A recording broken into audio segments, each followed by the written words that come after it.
periodic home inspection should include the seals on your toilet. Here, people don't often notice this, but there's evidence right there where you have leakage coming out from the seal underneath the toilet. So it's time to change the wax seal and adjust anything that you have that would cause the seal to not be functional, like putting in a shim or something to keep the toilet level. So we're going to tackle that and put in a new seat here. This is some of the stuff you may need for replacing the seal. I forgot to get shims. I'll go back and get those. But here you have your heavy-duty wax ring with the color in it. And then because we have tile, I may need to have to add an extra wax ring. And then for a good finish look all the way around that keeps that floor looking good, I'll put some caulking around the edge.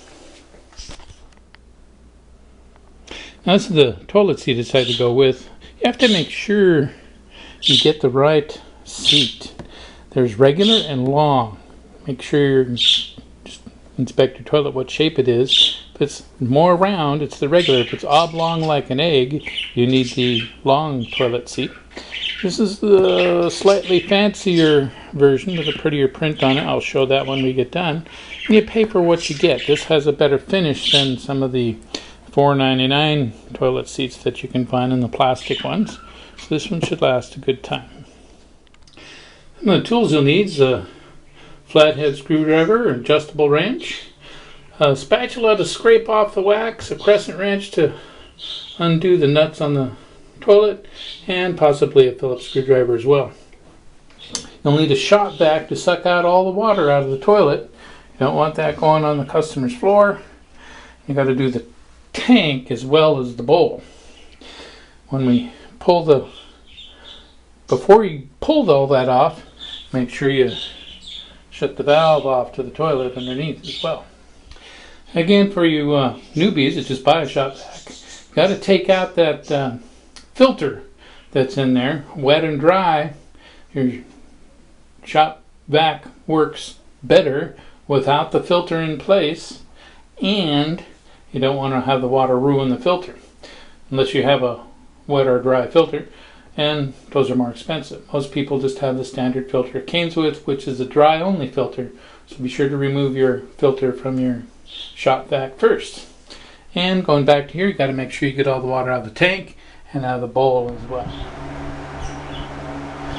Okay, now I do things slightly differently with a toilet bowl installation. I had everything cleaned off there.